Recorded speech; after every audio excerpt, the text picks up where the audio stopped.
ಚಿಕ್ಕಮಗಳೂರು ನಗರದ ಎಸ್ಟಿಜೆ ಮಹಿಳಾ ಪದವಿ ಕಾಲೇಜಿನಲ್ಲಿ 2025-26ನೇ ಸಾಲಿನ ಸಾಂಸ್ಕೃತಿಕ, ಕ್ರೀಡಾ, ರಾಷ್ಟ್ರೀಯ ಸೇವಾ ಯೋಜನೆ, ಒಯ್ಯಾರ್ಸಿ ಮತ್ತು ರೇಂಜರ್ಸ್ ಘಟಕಗಳ ಉದ್ಘಾಟನಾ ಸಮಾರಂಭ ಕಾರ್ಯಕ್ರಮವನ್ನು ಆಯೋಜಿಸಲಾಗಿತ್ತು. ದಂತ ವೈದ್ಯರಾದ ಡಾಕ್ಟರ್ ಸುಂದರಗೌಡ ಅವರು ಜ್ಯೋತಿ ಬೆಳಗುವುದರ ಮೂಲಕ ಉದ್ಘಾಟಿಸಿ ಕಾರ್ಯಕ್ರಮಕ್ಕೆ ಚಾಲನೆ ನೀಡಿದರು.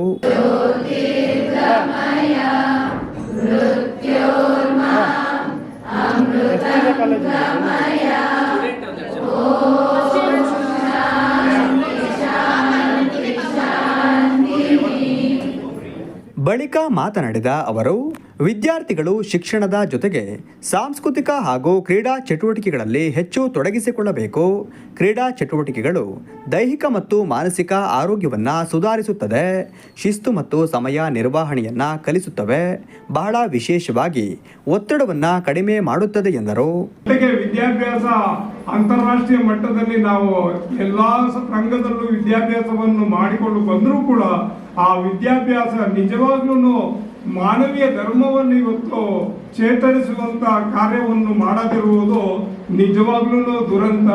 ಅದಕ್ಕಾಗಿ ನಾನು ಯುವಕರಲ್ಲಿ ನಿಮ್ಮಲ್ಲಿ ನಾವು ಮುಖ್ಯವಾದ ಬೇಡಿಕೆ ಇಡುವುದಂದ್ರೆ, ಮಾನವನಿಗೆ ವಿದ್ಯಾಭ್ಯಾಸ ಎಷ್ಟು ಮುಖ್ಯನೋ ಮಾರಲ್ ವ್ಯಾಲ್ಯೂನು ಅಷ್ಟೇ ಮುಖ್ಯ. ಅದರ ಜೊತೆಗೆ ಮಾನವೀಯ ಧರ್ಮವನ್ನ ಇಡೀ ಯುವ ಜನಾಂಗ ಕೈಗೆತ್ತಿಕೊಂಡಾಗ ಮಾತ್ರ ನಮ್ಮ ಮಾನವೀಯ ಧರ್ಮಕ್ಕೆ, ಮಾನವೀಯತೆಗೆ ಎರಡು ವಿಂಗ್ಗಳು ಅಂದ್ರೆ ಪಕ್ಷಿಗೆ ಎರಡು ರೆಕ್ಕೆಗಳು ಯಾವಾಗ ಅಗತ್ಯನೋ, ಯಾವ ರೀತಿ ಅಗತ್ಯನೋ, ವಿದ್ಯಾಭ್ಯಾಸ ಹೊಂದಿದ ಯುವಕರಿಗೆ ಮಾನವೀಯ ಧರ್ಮ ಜೊತೆಗೆ ಮಾರಲ್ ವ್ಯಾಲ್ಯೂಸ್ ಇವೆರಡು ಕೊರತೆಯಾದಾಗ ಖಂಡಿತವಾಗಿ ವಿಶ್ವದಲ್ಲಿ ಆ ಶಾಂತಿ ತನ್ನಷ್ಟಕ್ಕೆ ತಾನು ಹುಟ್ಟುತ್ತೆ. ಇದನ್ನು ನಿವಾರಣೆ ಮಾಡುವುದು ಪ್ರಪಂಚದ ಎಲ್ಲ ಯುವಕರ ಕರ್ತವ್ಯ. ಏನು ನಾನು ಹೇಳಿದ ಅರ್ಥ ಆಗುತ್ತಲ್ಲ? ಯುವಕರು ಯಾರು ಇವತ್ತು?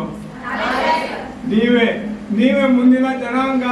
ಈ ದೇಶಕ್ಕೆ ಮುಖ್ಯಮಂತ್ರಿಗಳನ್ನು ಹಿಡಿದು ಪ್ರಧಾನಿಯವರ ಹಿಡಿದು ಜಸ್ಟಿಸ್ ವರೆಗೂ ಈ ದೇಶವನ್ನು ಆಳುವಂತ ಶಕ್ತಿ ನಿಮ್ಮ ಕೈಯಲ್ಲಿದೆ. ಇವತ್ತು ನಾವು 65% ಇಂದ 70% ಕಡೆಗೆ ನಮ್ಮ ಯುವ ಶಕ್ತಿ ಬೆಳೀತಾ ಇರೋದು ನಿಜವಾಗ್ಲೂ ನಾವು ಸಂತೋಷ ಪಡಬೇಕು. ಆದ್ರೆ ಈ ಸಂತೋಷದ ಜೊತೆಗೆ ನಮ್ಮ ಹೋರಾಟ ಮನೋಪ್ರವೃತ್ತಿ ಇಲ್ಲಿ ಬೆಳೆಯದೇ ಇರೋದು ನಮಗೆ ಎದ್ದು ಕಾಣುವಂತ ಒಂದು ಕೊರತೆ ಆಗಿದೆ. ಯುವಕರು ಕೇವಲ ವಿದ್ಯಾಭ್ಯಾಸವನ್ನ ಮಾತ್ರ ಮಾಡದೆ, ವಿದ್ಯಾಭ್ಯಾಸದ ಜೊತೆಗೆ ಮಾನವೀಯ ಧರ್ಮವನ್ನ ಇಡೀ ರಾಷ್ಟ್ರಕ್ಕೆ ಮಾತ್ರವಲ್ಲ ಇಡೀ ವಿಶ್ವಕ್ಕೆ ನಾವು ಸಾರುವಂತ ಈ ಮಹತ್ ಕಾರ್ಯವನ್ನು ನಾವು ಯಾವಾಗ ತಗೊಂಡು ಹೋಗ್ತೀವೋ ಆವಾಗ ವಿಶ್ವದಲ್ಲಿ ಶಾಂತಿ ಸ್ಥಾಪನೆ ಆಗುತ್ತೆ. ಇವತ್ತು ಹೆನ್ರಿ ಡೊನೆಟ್ ಅನ್ನುವಂತ ಒಬ್ಬ ಸಾಮಾನ್ಯ ಮನುಷ್ಯ, ಅವ್ರು ಏನಾಗಿದ್ರು ಅಂದ್ರೆ 1853ರಲ್ಲಿ ಆಗಿರುವ ವಿಶ್ವದ ಒಂದು ಅಮಾನವೀಯ ಯುದ್ಧದಲ್ಲಿ ಈ ಇಂಡಿಯನ್ ರೆಡ್ ಕ್ರಾಸ್ ಅನ್ನುವಂಥದ್ದನ್ನ ಜನನ ಮಾಡಲಿಕ್ಕೆ ಕಾರಣ ಆದ್ರು. ಅವರು ಒಬ್ಬ ವ್ಯಾಪಾರಿ ಆದವನು.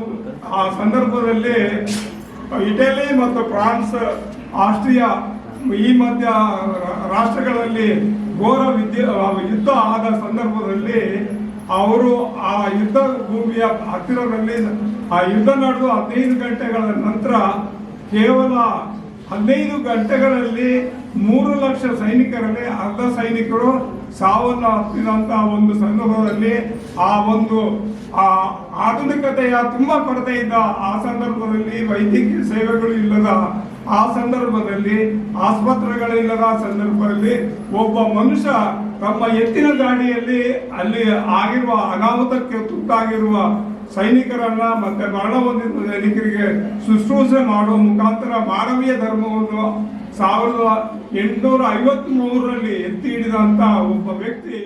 ನಿಮ್ದ್ರಲ್ಲೂ ಜ್ಞಾನ ವಿವೇಕ ಇದೆ, ದಯವಿಟ್ಟು ಮುಚ್ಚಿಡ್ಬೇಡಿ, ಒಬ್ರಿಗೊಬ್ರು ಶೇರ್ ಮಾಡಬೇಕು, ಆಯ್ತಾ? ತುಂಬಾ ಜನ ಹೆಣ್ಮಕ್ಳು ಅವ್ರು ಹೇಳಲ್ಲ, ಏನ್ ತಿಳ್ಕೊಬಿಡ್ತಾರೋ ಏನು ಅಂತ. ತುಂಬಾ ಜನ ಹೆಣ್ಮಕ್ಳು ತುಂಬಾ ನಾಚಿಕೆ ಮಾಡ್ಕೊಂತಾರೆ. ದಯವಿಟ್ಟು ಅದು ಮಾಡ್ಕೋಬೇಡಿ. ಏನೇ ಇದ್ರು ಒಬ್ಬನಾಗಿ ಒಬ್ರಿಗೊಬ್ರು ಜ್ಞಾನ ವಿವೇಕ ಹೇಳಿದ್ರೆ ಅದು ಗೊತ್ತಾಗೋದು.